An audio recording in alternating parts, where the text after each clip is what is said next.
يقولون في واحد عاش قصة حب مع واحدة فترة وتزوجها. بعد ما تزوجها صارت مشكلة في الديرة بينه وبين عيال عمه، وتطورت المشكلة وصار في قتل. بعد ما صار القتل حكموا انه ينفى، يطرد من الديرة. اخذ زوجته وغادر واستقر له في ديرة لا هي ديرته ولا هم ربعه، وصار من رجال الديرة هذه ومن رجال القبيلة ومن رجال الشيخ. المهم في يوم من الأيام في الديرة هذه يقولون كان الشيخ مار من عند بيت الرجال هذا، ولعله شاف زوجته، شاف الحرمة انفتن في شكلها وانسحر في جمالها. بعد ما الشيخ شاف الحرمة واستولت على قلبه وعقله بدأ يبحث عن فكرة شيطانية، نسأل الله العافية. خطرت له فكرة في يوم من الأيام، يوم أصبحوا الربع مجتمعين عنده، قال ربعي يا ربعي في ديرة مذكور لنا فيها ربيع، وبرسل لي 4 يردونها ويشوفونها ويتأكدون منها، إذا هي مناسبة حنا شدينا. قالوا أبد يا شيخ اللي تبي، ويختار لها 4 رياجيل من ضمنهم زوج الحرمة. قالوا متى تبينا نمشي؟ قال الآن من المجلس انطلقوا. المشوار 3 أيام، يوم رايحين ويوم راجعين ويوم يكونون هناك في المنطقة ويتأكدون منه. انطلقوا الرياجيل من ضمنهم زوج الحرمة هذه. عدى ذاك اليوم، يوم جاء الليل وغابت الشمس وأرخى الليل سدوله ونامت الناس. اتجه الشيخ لبيت الحرمة.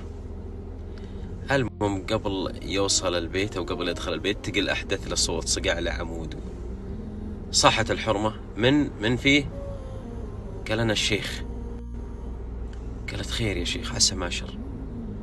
قال في موضوع ودي أقوله لك. قالت موضوع هالوقت؟ قال لي نعم موضوع. قالت في شيء يا شيخ؟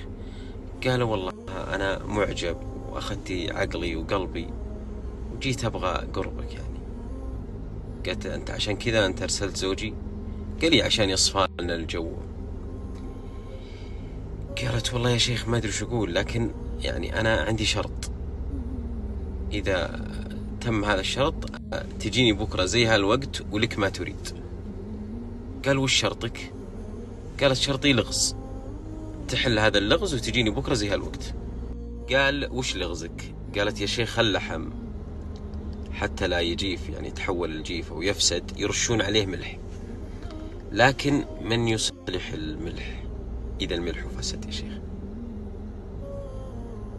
طبعا الشيخ ما يدري وش الحل يعني. قال والله اللغز هذا يبغى له تفكير.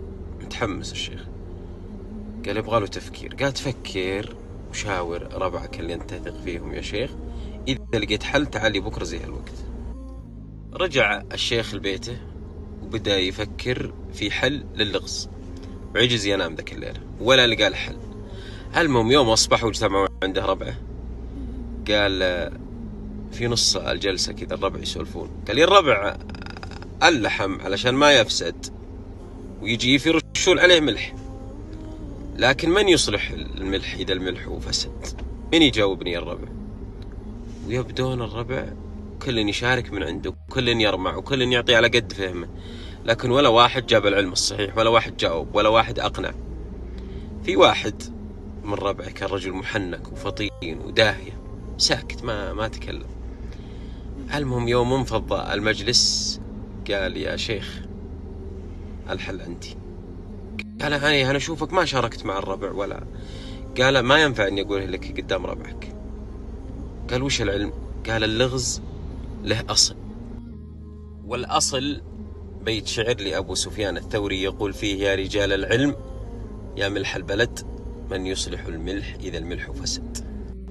إذا ما خاب ظني يا شيخ أنك راودت مرة عن نفسها، كان رجل ذكي ذا، والمرة صاحبة ذكاء وعلم ودين وأدب، فأرادت أن تصدك ولا تفضحك، وأن تكسبك ولا تخسرك، وأن تحفظ بعلها، وكأنها تقول لك يا شيوخ العرب يا ملح البلد من يصلح الملح إذا الملح فسد. كأنها تقول لك أنه الرجل من القبيلة إذا فسد يصلح الشيخ، لكن الشيخ إذا فسد من يصلح؟ مثله مثل اللحم والملح يا شيخ. الملح يصلح فساد اللحم، لكن إذا فسد الملح ما يلقى أحد يصلح.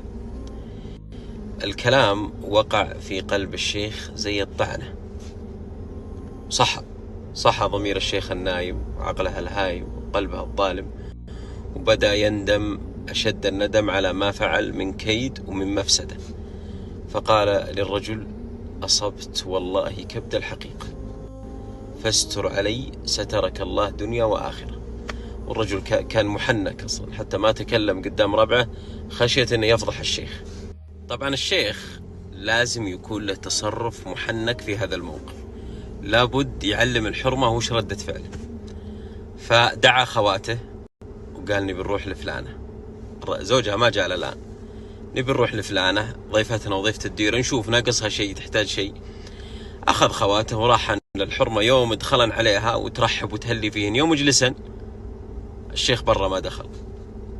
قال: اشهدن يا خواتي إن فلانة اختي مثلها مثلك، بعهد الله والخائن يخونه الله، وانصرف. فاستطاع بطريقة أنه يجدد لها الولاء والعهد والأمان بدون أنه يكشف عن ستر ما حصل لا لخواته ولا يصل الخبر إلى زوجها.